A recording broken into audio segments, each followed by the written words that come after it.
My name's Robbie, and this is my narrowboat, the Naughty Lass. For almost a decade, I've been exploring our canals, recording my adventures as I go. This is incredible. This time, I'm attempting a journey of around 300 miles through the north of England and the Midlands.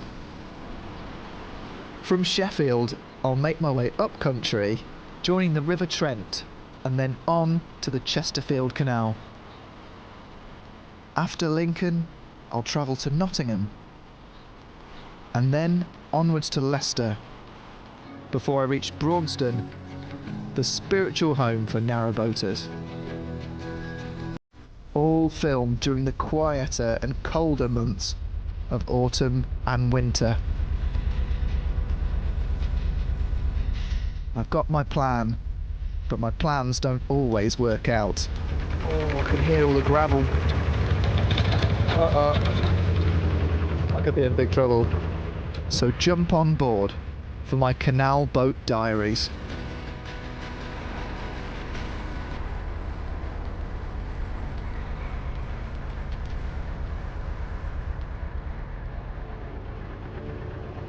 Right, what a mad start to the journey this is. I'm about to go underneath the streets of Lincoln. There's people everywhere. There's buskers on that main street there. And yeah, it's all happening at once. This is incredible. Loving it. Here we go.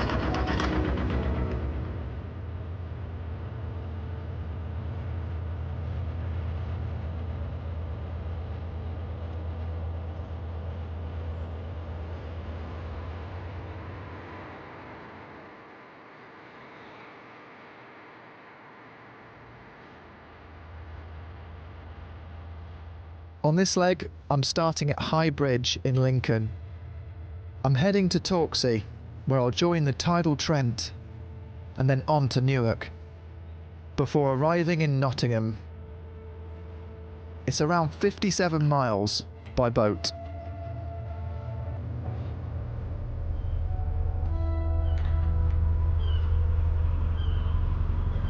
Just in the middle of Brayford Pool, once apparently used by the Romans as a port, and it would have been a lot larger than it is today. But it's great, we've got everything going on here: restaurants, bars, university buildings. Lincoln's definitely one of my favourite cities to visit, and it definitely makes the most of its waterfront.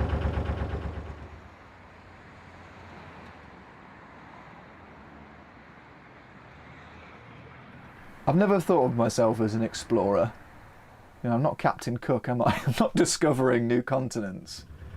But I have always gone off the beaten track. If I can see a hill, I want to see what the view's like the other side. And on the water, yeah, I've got that itchy tiller syndrome. I always want to, you know, keep going, keep travelling.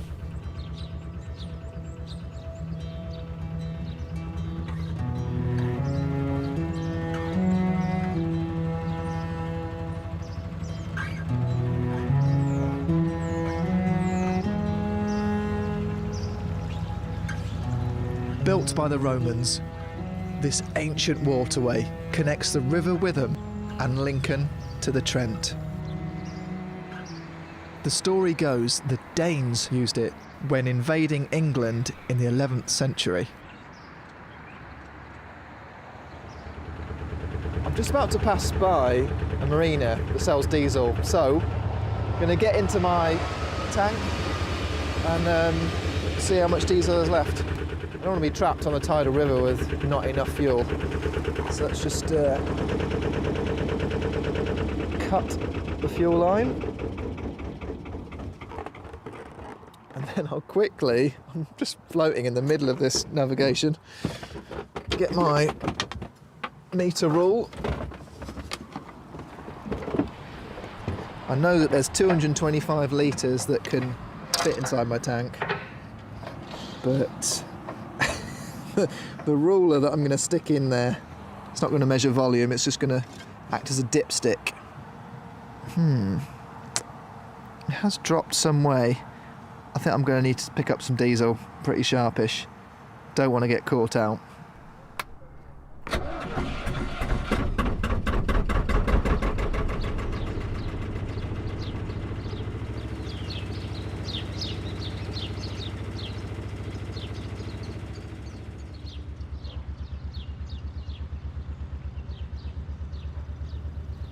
Just like any time of year, there's pros and cons. In autumn and winter, it's quieter. You can really enjoy the areas that you're mooring up in. You can take things slow. You can just get some firewood and make your place look cosy, light the fire. But on the flip side of that, the days are very short. The weather is very changeable. And yeah, if you let the fire go out, you're going to be very cold.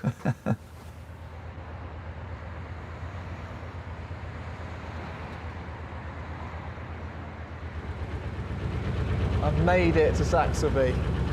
It is dark, but I can see there's some lampposts lighting up some moorings, so I should be all right. Driving a car at night is a lot different to driving a boat. But I've still got my trusty head torch that will help me tie the ropes up. Oh, fantastic.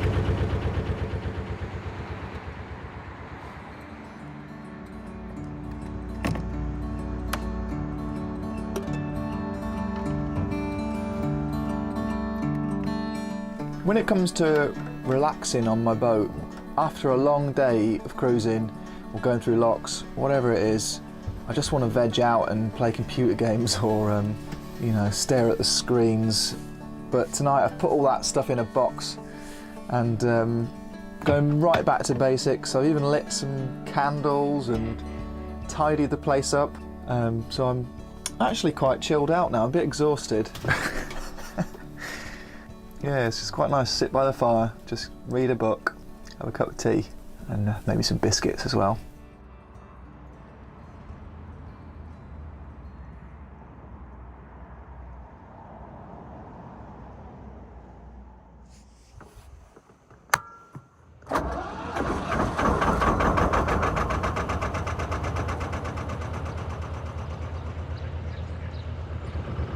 Setting off really early this morning to try and make a tidal river lock in this mist and fog. Hopefully it will clear by the time they actually let me out. But I also want to see something else, something a little bit different before I leave.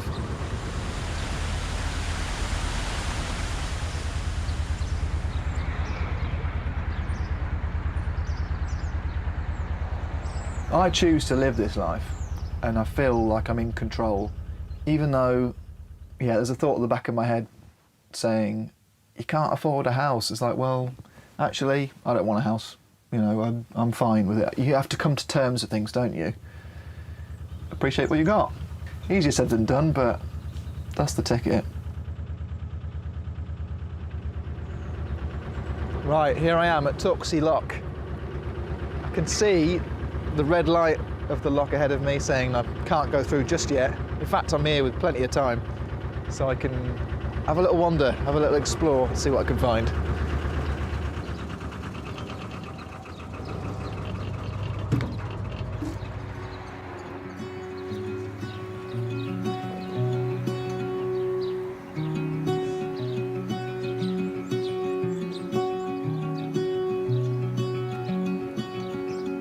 On the banks of the Trent, Tuxie Castle was a 16th century fortified manor house.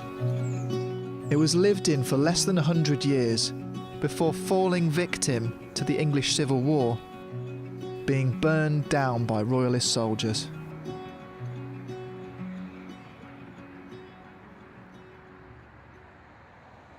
This journey is all about castles in a way, and this is just our first one.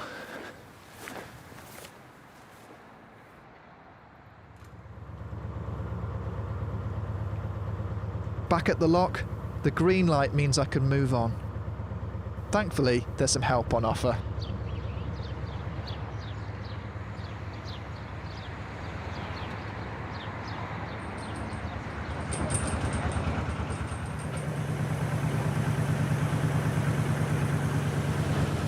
Right, cheers guys, thanks very much. See ya. The reason why I've got to go out this time and I can't wait for a different weather window is the tides. I'm leaving at the start of a rising tide and that will push me towards my destination at Cromwell. Long journey ahead of me. It's exciting, an adventure.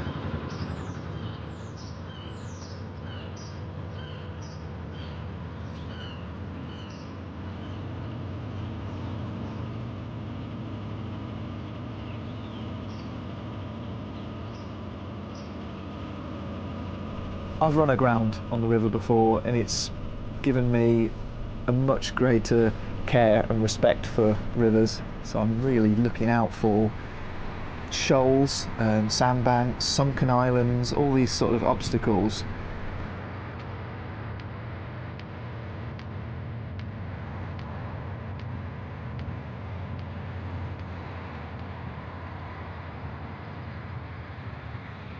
But when it is so foggy, it's very difficult to tell you actually where you are to reference that on your map.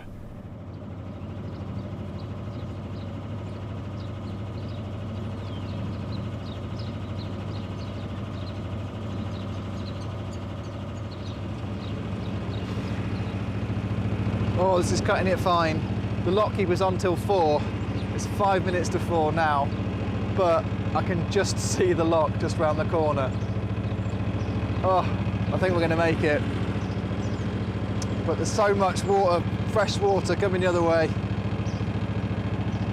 It's been a real struggle, going flat out still.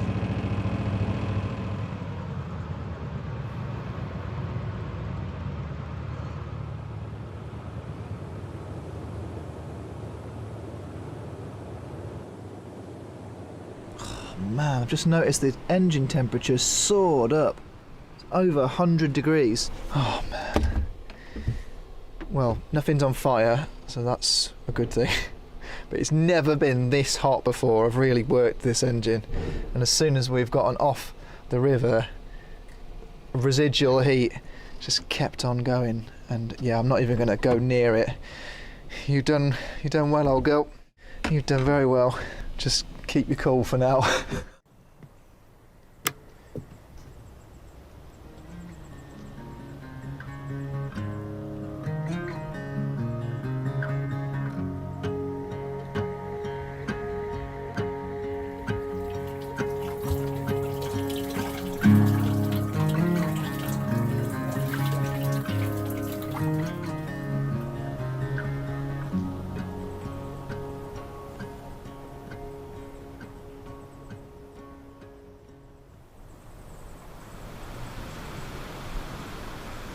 With my engine cooled, I'm ready to press on.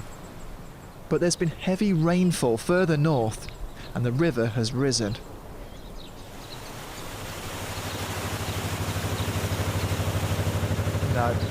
No, this is a big no. My engine is already overheated on the previous section on the tidal river. And this is even worse, the flow that I'm fighting right now. I'm barely even moving on from treading water and I'm going at near top speed. Yeah, I'm gonna have to drop the revs slightly, back it up, just wait for this river to die down. Well, if it ever does. In winter, stuff like this, it's a regular occurrence.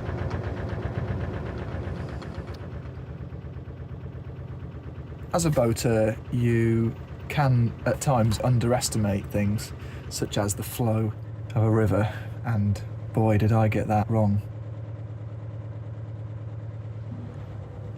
I'm now faced with just staying here until the river calms down a bit. Because right now, there's no way I'm going back out on there.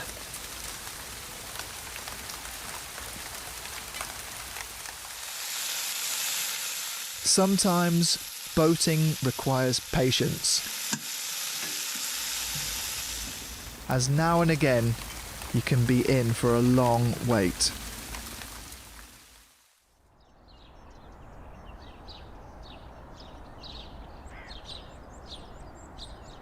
The flow of the water is just still too much.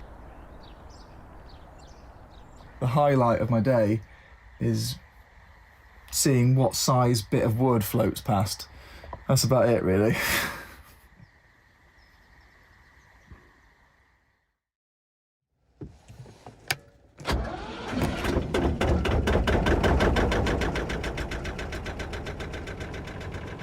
Oh, so good to be back on the move again. Been stuck in one place for 2.5 weeks. I'm not stupid, I always thought this part of the river is going to be challenging. You know, not only just the tidal section, but in winter, the flow of the river. I mean, the River Trent is second largest in terms of flow and volume of water that it carries in England. So you've got to give it a little bit of respect. It's always going to be a challenge.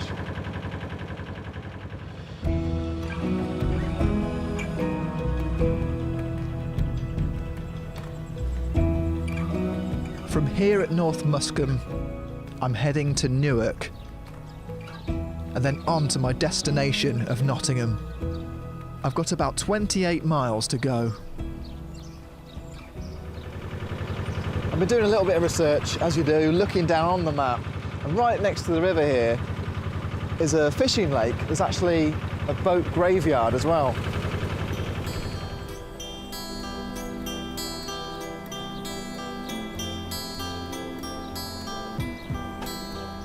These relics are river barges made from concrete, produced when steel was in short supply during the war. They're exceptionally heavy and required deep water, and have been abandoned here for over half a century.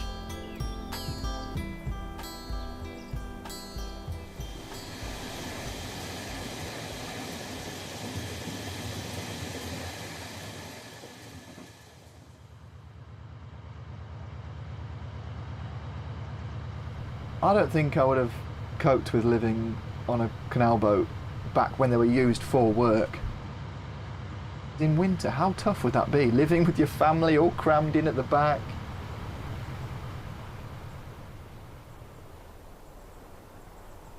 And the majority of the boat is given over to your cargo.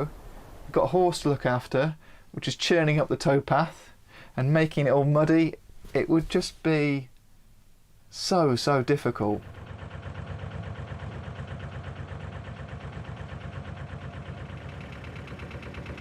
Right, the time is getting on. Daylight is fading. I need to find somewhere to moor, but luckily I am in Newark now, so I can stop here and have a few days looking around. And I might even get some Christmas shopping done in the town itself. They've even got a castle here, so yeah, it's a great spot.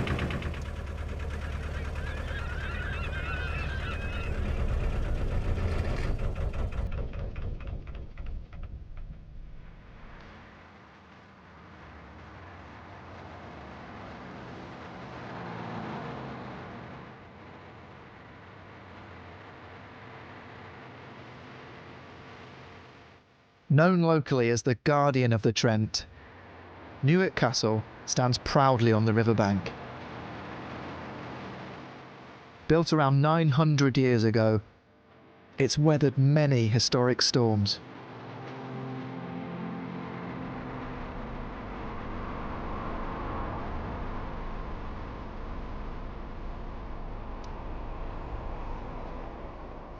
Tell you what, Newark Market is buzzing today. I've come on the right day, clearly, because there's all these stalls everywhere. Everyone's buying stuff. It's great. There's all sorts being sold here, from veg to antiques, and even some Christmas decorations.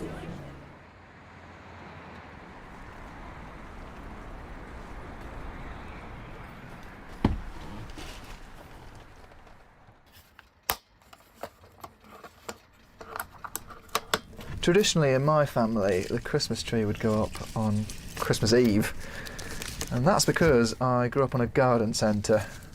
So the customers would have theirs first, and we'd just have whatever's left. But I'm just well chuffed I found this little tree that's just the right size for a narrowboat. Haha, there we go. It's Christmas.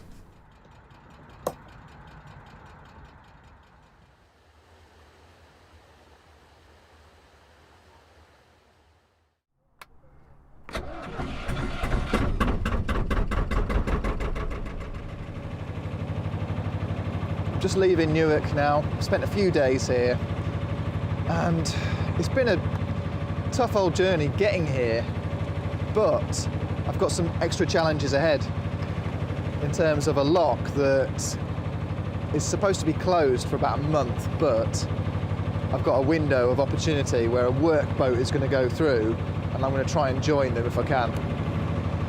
Yeah, it's winter, short days, so who knows if I can make it. Fingers crossed. Stay positive.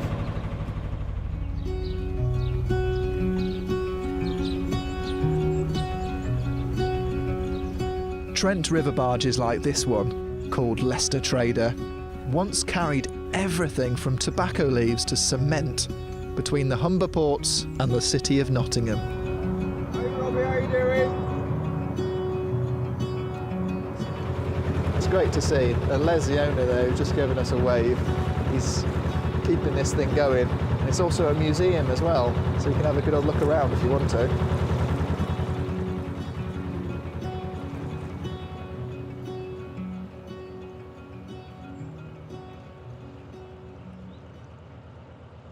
Might notice I've got a tattoo on my arm. It's my first. I don't think it'll be my last. It's a northern star. So sailors would traditionally have these on them to guide them home.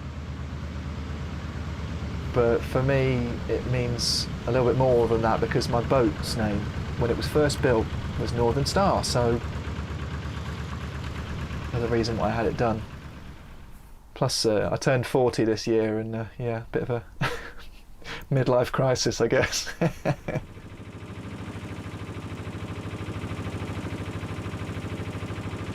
I'm running aground here. I've gotten too close to the side. Uh-oh. I could be in big trouble. Come on. Come on, come on, come on, come on. Yes, yes, yes, this is it. Oh my goodness, thank God for that. Oh, that was a close one.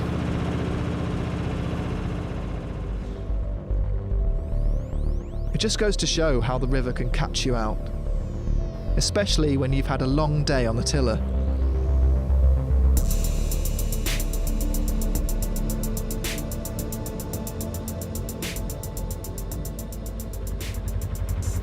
Coming up to the lock here as the sun's going down, so I've made it in good time.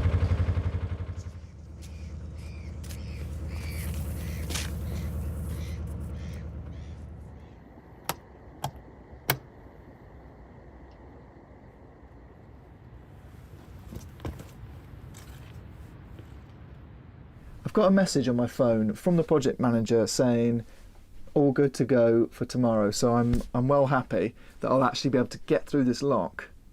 But I've also seen a change in temperature. Outside right now it's -3 degrees Celsius, so a cold journey into Nottingham.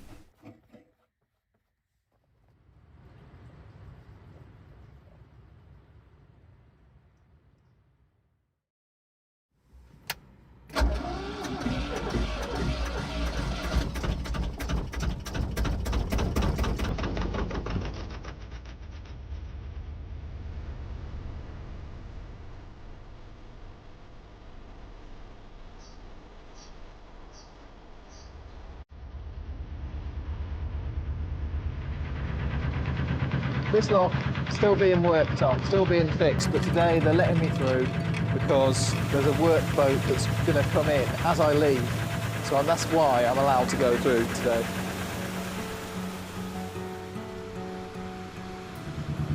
So Dave, what is changing to this lock? What are you doing to it? The last time major works happened at the lock was about 20 years ago, so we're giving it all new wires, new control panels going in, and getting it ready for the 21st century, so it's easier for boaters coming through. Well, thanks so much. Yeah, I'm going to crack on to Nottingham now, but yeah, thanks for making my trip No worries. a lot quicker. Yeah, cheers. Good trip, and it gets warmer for Nottingham. See you later. Cheers, mate.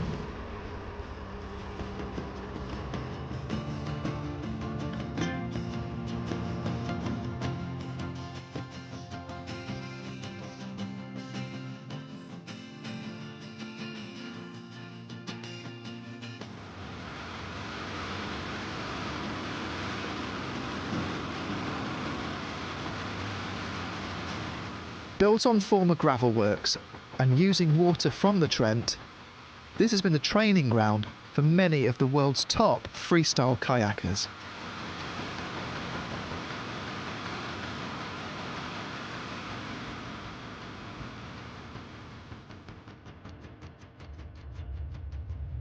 When most people think about Nottingham, they think about Robin Hood, but for me, it's very much a city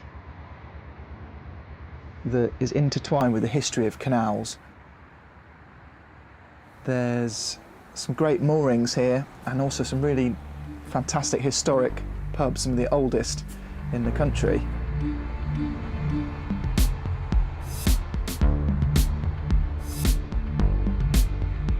Leaving the river, I joined the Nottingham and Beeston Canal, originally owned by two different companies. They even installed a chain across the waterway, preventing boats from passing without paying a toll.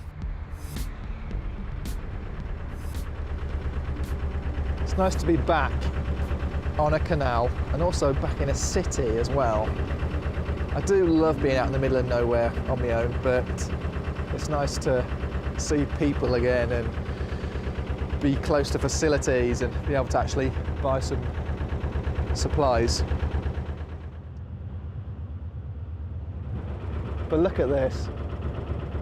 This is why I'm so excited to be back in Nottingham. Fellows Morton and Clayton, probably the most successful canal carriers of all time.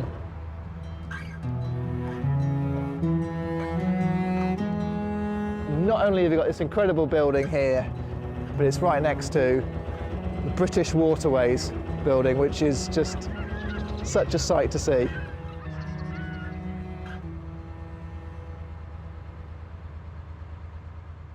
But while I'm getting carried away with the canal architecture, the naughty lass has a mind of her own. For now, this is Journey's End, whether I like it or not. Oh, I do not need this. My oil pressure gauge has just burst or leaked out all the oil, so there's no oil in my engine. And it's happened right in the middle of Nottingham city centre. Oh dear, that is not how I wanted to end my journey. 57 miles. It's been one of the most challenging trips I've ever taken. But at least I know what I want for Christmas, and that is my oil pressure switch to be fixed. But yeah, that's boating. You just have to go with the flow.